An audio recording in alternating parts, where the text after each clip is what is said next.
Hello, and welcome to the Thyroid Warrior podcast. I'm Ebony, and I'm here as your wellness facilitator. I'm going to be sharing my experiences in managing Hashimoto's disease. I really hope that it'll help you on your personal journey. Keep in mind, however, this does not substitute for medical advice. It is only for your information and motivational purposes only. Now, let's get started. Hey everyone, today I'm going to tell you about my story and how I learned about my thyroid disease. I started to have symptoms of hyperthyroidism when I was in my end of my senior year of high school. I began to notice that I was losing a lot of weight. I was really anxious.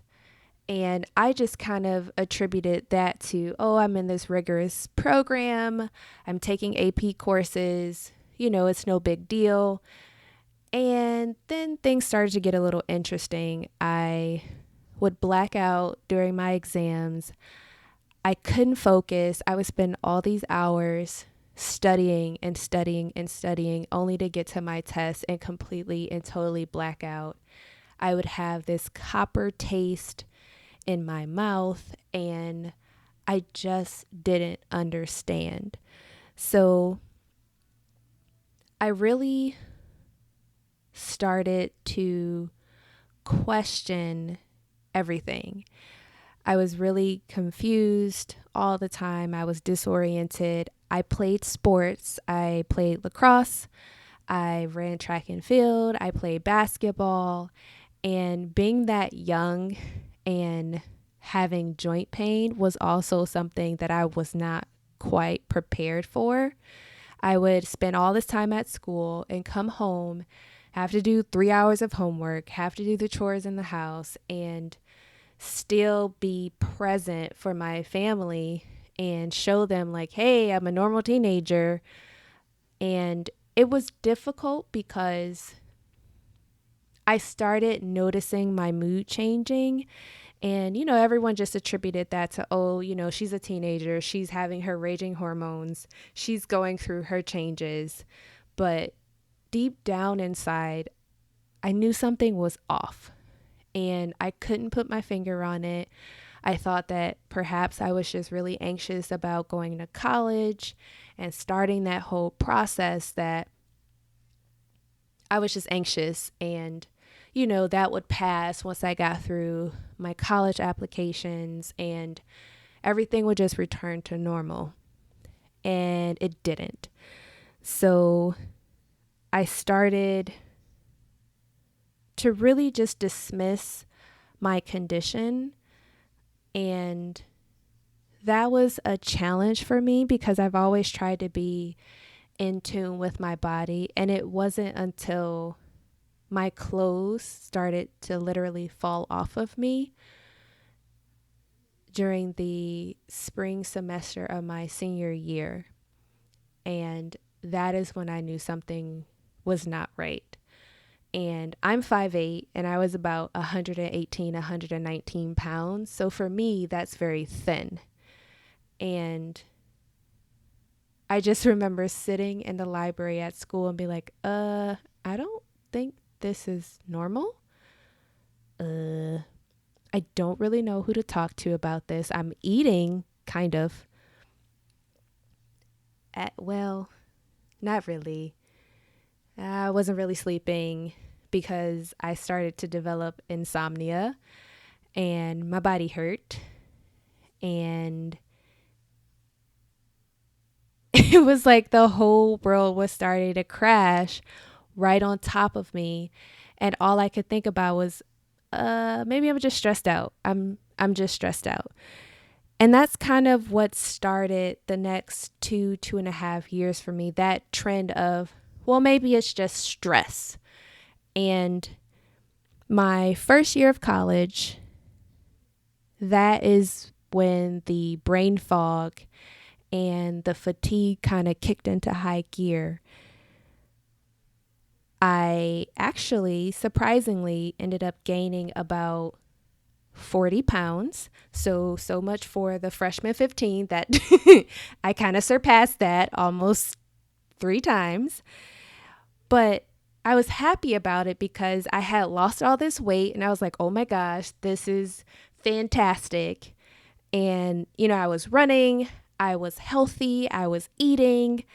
I'm thinking I'm away from the stress of being at home and having to constantly be like the perfect kid and the perfect student. So I was just like, okay, I'm good. Everything's fine.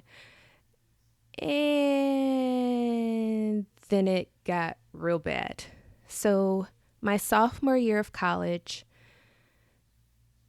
just the thought of getting out of the bed depressed me. I was very sad all the time. My anxiety was at an all-time high. I was not doing well in my classes, which was very hard for me because, again, I'm used to trying to be that model student, that model kid. All I wanted to do was just get good grades and, just stay out of trouble. And I went to a small school because I wanted that individual attention. But at the same time, having that attention kind of worked opposite of what I was expecting. And I remember, going to some of my professors, I'm like, hey, I'm really not used to this. Like, I really think that something is wrong and that something is going on with me. And, like a couple of my professors were like, that's not my problem. You need to take that up with your class dean. I don't have anything to do with that. And I'm like, oh, okay. Sure. I'm like, what am I going to say to that? Like, you go to a small school thinking you're going to get all this attention, and those types of experience actually continue throughout my time up until I was diagnosed. And again, my test anxiety was at an all-time high, but then I started getting urinary tract infections often. I had a really bad kidney infection. My hair started to shed, and then I started having heart palpitations, and that started to really change things around for me because I'm like, wait a minute, like, what is this? Like, is this just the anxiety talking? Am I really overwhelmed? Because I was at the time doing a neuroscience and behavior major. So I'm like, okay, well, this is intense. It is college. You are at a really good school. Can you really handle this program? But, I was doing well in every other aspect of school with the exception of test taking. So I'm like, okay, well, did I magically develop some type of learning disability? Like, what is this? What's going on? And I just couldn't find a way to adequately articulate what I was going through. So I kind of just felt really alone. And then I started to lose weight again. And that was really hard because I went to an all women's college, and, eating disorders are a really big thing. And I had a lot of people ask me, like, are you okay? Like, you're dropping weight really fast. Like, is everything all right? Like, maybe you should talk to someone. And I would just stare at people like, nothing's wrong with me. Like, hey, I just gained all this weight. Like, I'm really happy. And then I would get on the scale and it was like, actually, no, you kind of lost 20 pounds of it. Just kidding. So that was hard for me. So things just really started yo-yoing for me in terms of my weight. And then all of a sudden, I would get these dizzy spells and I would just start shaking all of a sudden. And then I had the blackout moments, and it continued to escalate in terms of my symptoms. And ironically, I worked at our health center, and, I'd be like, I think I'm okay, but I'm not quite sure. And I started to feel like, maybe it wasn't that something was wrong with me physically. Maybe, it was just me, like mentally something maybe was, it's just something was wrong. Maybe I was just really anxious and stressed out, and I had all these issues with anxiety, and I just needed to accept it and move on. Unfortunately, shortly after all of this started happening, my heart palpitations got really bad, and I had to go see a specialist. And it was really hard because, he looked at me. He's like, you're perfectly healthy. You're active.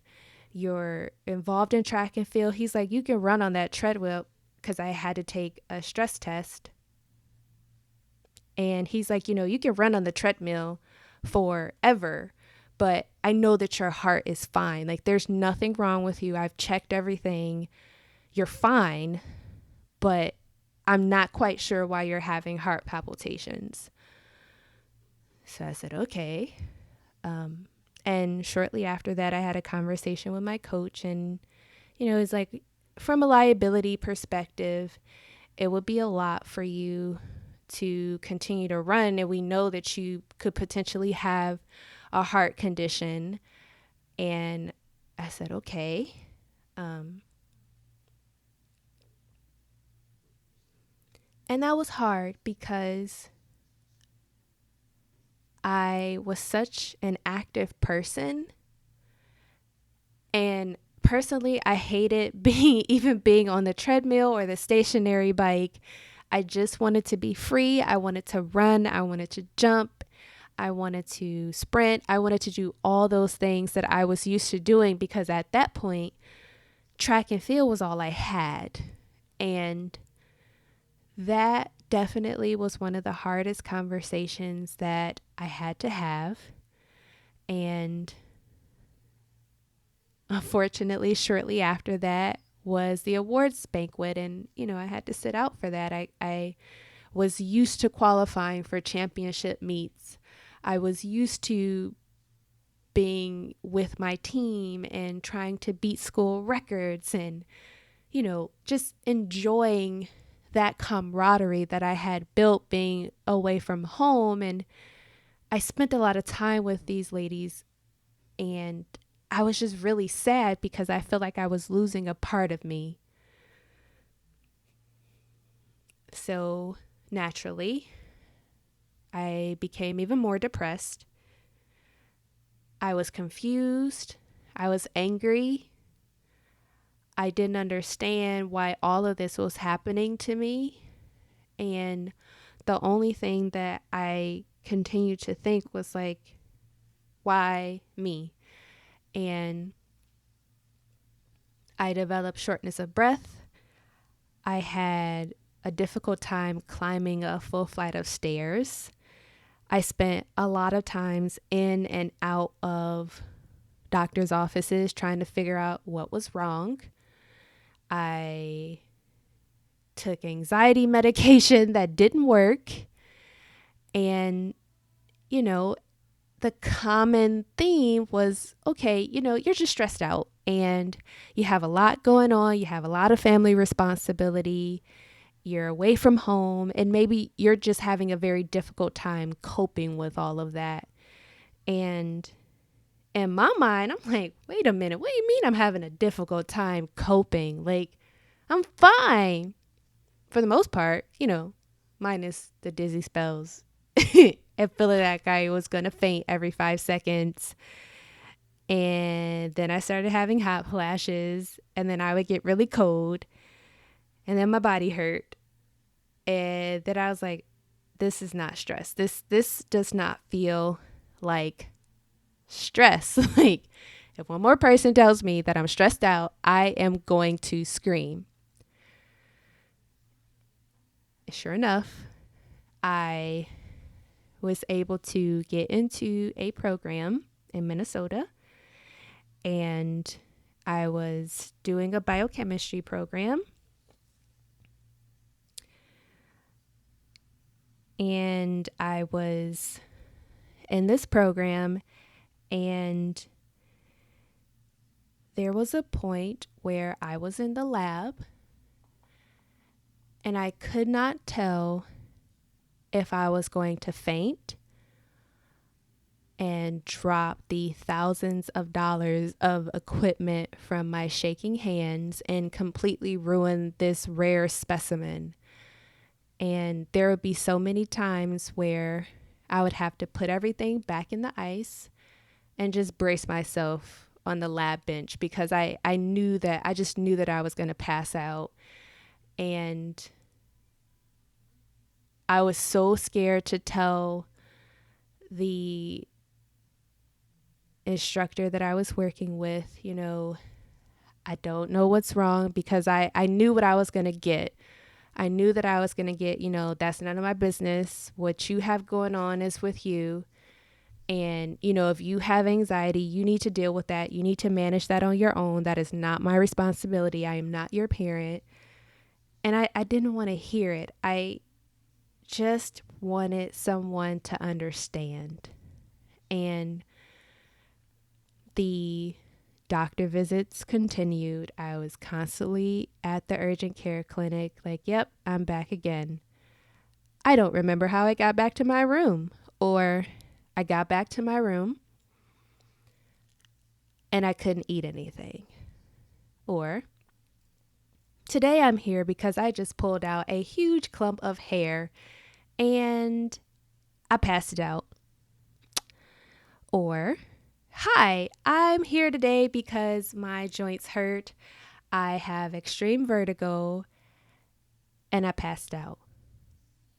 Or the next day, hey, it's me again. Yep, Ebony's back again. Go ahead, just keep my chart out. Yeah, just go ahead and run some blood tests. I don't know what's wrong. Oh, you're going to swing my head back and forth and purposely make me dizzy. All right, do you have a trash can available? Because I'm going to vomit if you keep this up. So it was just visit after visit after visit. And I was so ready to just give up. And even the PA said something so despicable. He's like, well, we should probably test you for HIV and AIDS and other common sexually transmitted diseases because, for you, that's, I said, excuse me, because I'm young, because I'm a woman, that does not excuse you for suggesting that I have a sexually transmitted disease. I am not sexually active, and I have a problem with the fact that you're just assuming that I'm promiscuous and that I'm out here just doing everything and everyone. I don't want to talk to you anymore, and I would like to see the attending now, and I never want to see you again. I was so angry and so hurt and so mortified that he would even suggest that. And by the way, he also started off the visit by saying that I was just really stressed out. So I had already counted him out from the moment that he walked in, maybe in like 5 minutes. So the attendant came in and she was just frantically trying to apologize and say, I'm so sorry. I'll be helping you. And I said, you know what? Just take my blood. Take as much blood as you want to. Run a complete panel. Just test everything. That's why I have insurance. I'm tired of coming here. I'm tired of people telling me that I'm stressed out. And I just want to understand. I don't think that anyone should have to be subjected to this. This is horrible. Like, I literally feel like my body is shutting down. I'm losing all this weight. No one can tell me what's wrong with me. There are times where I don't remember where I am. If I look left, right, up, or down too fast, I have terrible vertigo. I have shortness of breath. I can't walk upstairs. And at this point, I can't eat. I'm not sleeping. And I just turned 21 years old. So I'm supposed to be out here thinking that I'm invincible and I can conquer the world. But I'm sitting here on this hospital exam table crying, confused, hurt, angry, and scared because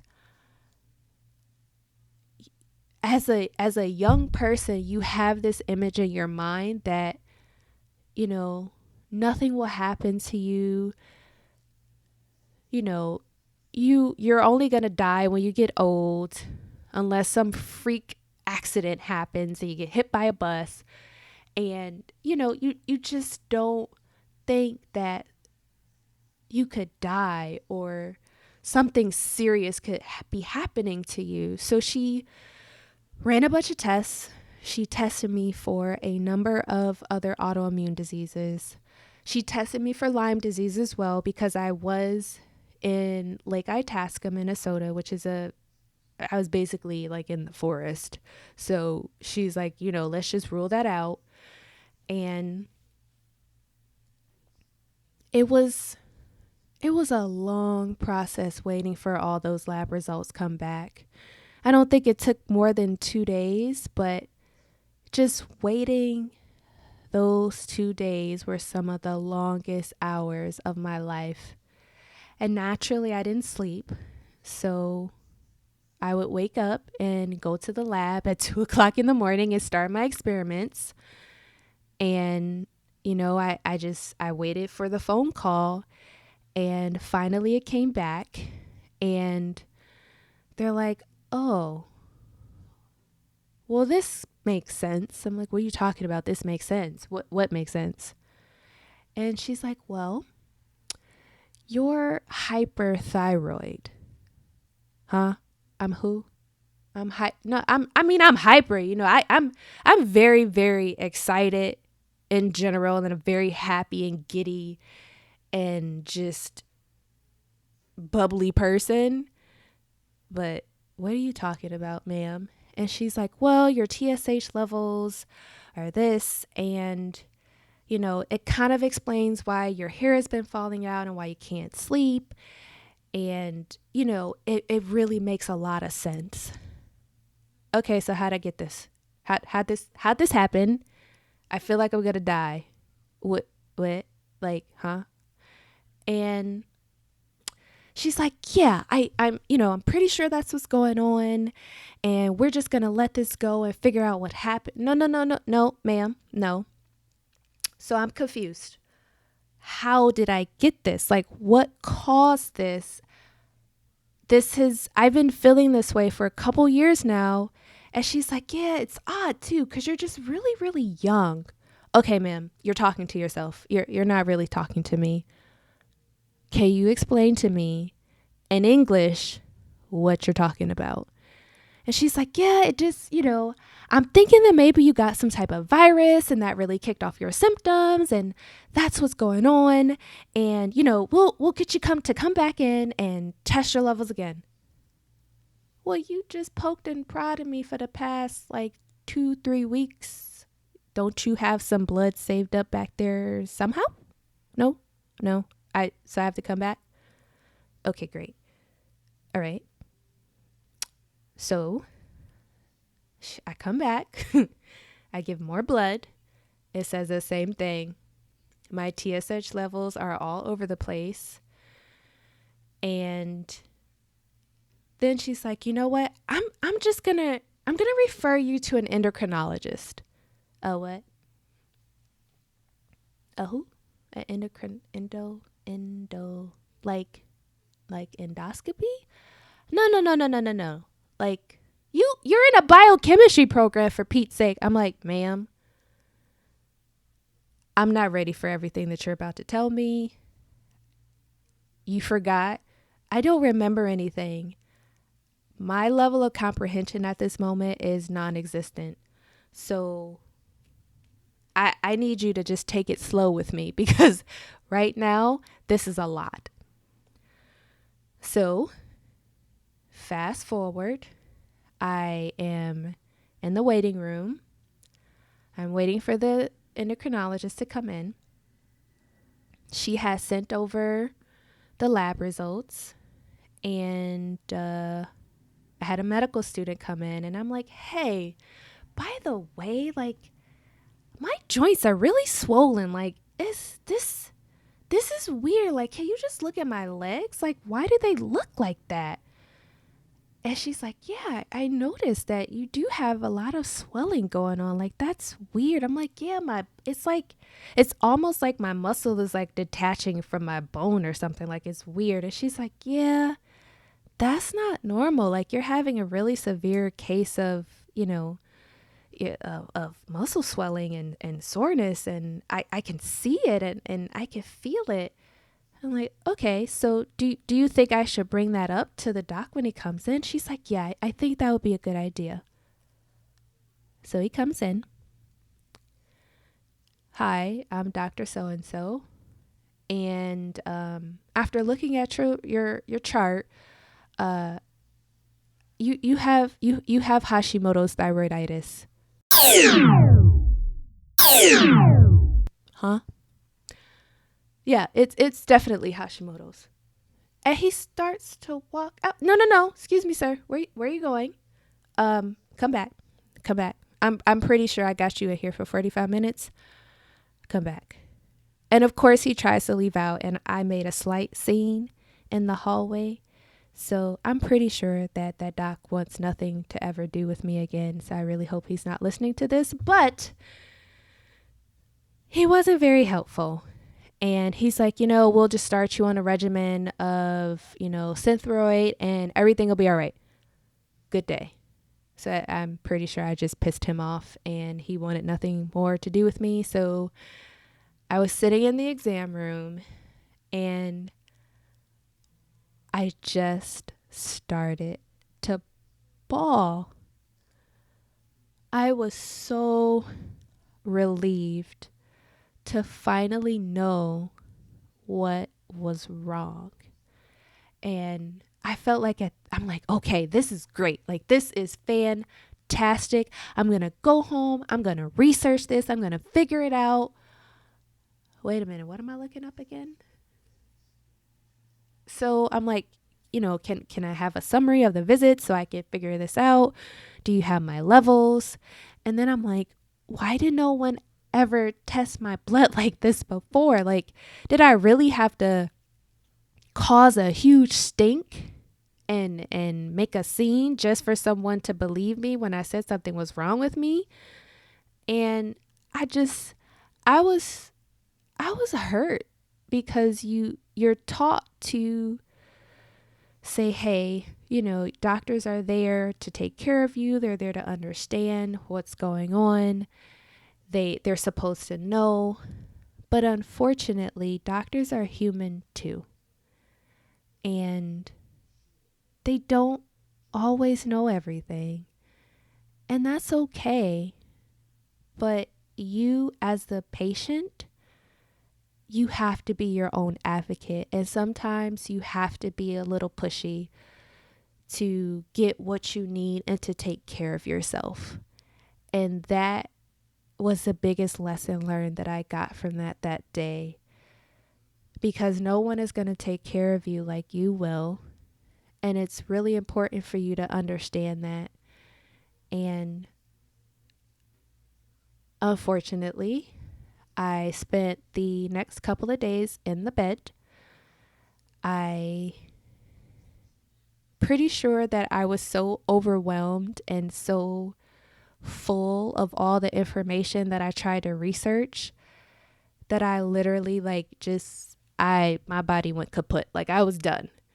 And obviously the school called my family and told them what was going on. And, everyone was like, well, you need to come home.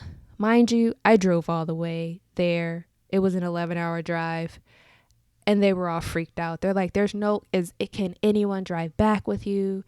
I said, listen, guys, I'm going to be okay. I am going to present this project that I've worked so hard on. I had to submit my project late. I had to get it printed at Kinko's myself. And I went that night, got everything prepared, had everything hung up and ready to go. And I also made sure I had a chair right next to where I needed to present. I'm like, I have had dizzy spells. I have almost dropped a $10,000 specimen. I've almost screwed up a $20,000 microscope and machine. I've been up all night researching things and trying to understand how this project is going to work and how to make this better for my lab team. Dang it, I'm presenting this. If it means I have to sit on this chair and present it and have a pointer and show people where to go, I'm staying here until the end. And, my family was like, okay, you're also stubborn. That's okay. We still love you. But I had to. I felt like I had came so far that to give up at this point was just not an option. And I presented. I was so proud of myself. I ended up driving back home with a really good friend that I made at the time. And I was just so happy. I found an endocrinologist in Detroit, and then she didn't want to put me on medication at first. So she's like, you're so young. And, once you start taking the Synthroid, you're going to be on it for the rest of your life. And I don't want that. I want you to try to do things the natural way. And I thought, okay, I'll try that. If it works, great. If it doesn't, I'll just come back. But one of the biggest lessons learned that I gathered from this experience was when I went to talk to my neurobiology professor, because she just looked at me and said, you can't really tell that something is wrong. And she said, unfortunately, you're one of those folks that has a hidden illness, and it really sucks. And she proceeded to talk to me about her personal story. And she said, people can be very mean. They like to tell you that you're coming up with excuses or you're trying to get out of doing something. And that's just not true for everyone. And she said, my advice to you would be to, 1, be strong.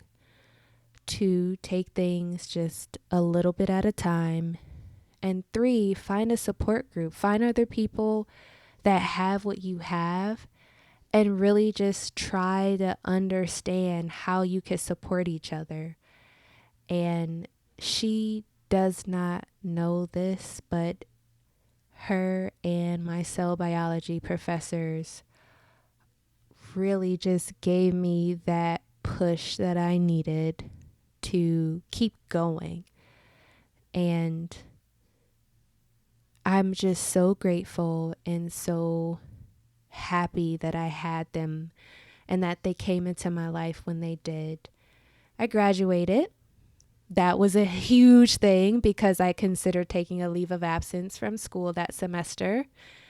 And I only had 1 semester left. I was in my senior year, my spring semester, senior year. And I was like, oh, I'm not doing this again. I'm not putting my stuff in storage again. I'm going to have to push through it. And I did well. My grades shot up. I got to spend time with my family, and they got to see me graduate.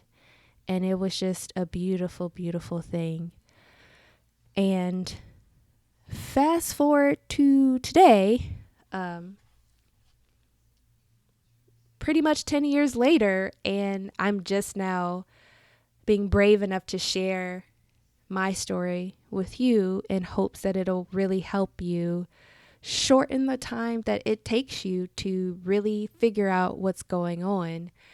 And Obviously, I'm going to share as much as I possibly can and give you tips and tricks on how to manage your condition and beat it if you can. Some folks, they are fortunate enough to be on supplements and natural, more holistic things, and that works for them and it keeps their levels good. And others just aren't that lucky. But I'm here to tell you that you can do it. All things are possible, and you're going to make it. I know it's scary now. I know you're frustrated. I know that, people are constantly telling you, oh, you're fine. You're just making excuses, or, oh, you don't want to go out. You don't want to hang out, or, your boss or your coworkers are like, you're always complaining about you're tired. Maybe if you stopped hanging out, or maybe if you got some sleep at night, you'd be all right. Well, sometimes it really doesn't matter how much sleep you get. It's never enough. But I'm here to tell you that you can feel normal again. It's possible. I never thought that I would say that, but I've been able to keep my symptoms in check and feel like a real girl. And I'm so excited to share everything that I've learned and all of the knowledge with you guys so that you too can become whole. With that said, I hope that you stay happy and healthy, and I'll talk to you soon. Okay, thyroid warriors, get out there and take things one step at a time. Remember, be great, reflect on your triumphs, and as always, be well. Take care.